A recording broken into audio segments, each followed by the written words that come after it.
We're going to select the type of chart under the Charts areas. You can select a simple column chart by selecting one of these columns. Let's just put a simple 2D column chart in. There's our chart for number of sales.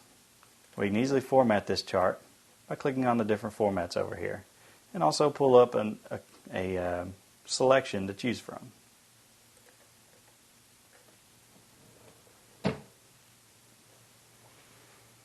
My name is Dave Andrews, and I've just showed you how to create charts using Excel.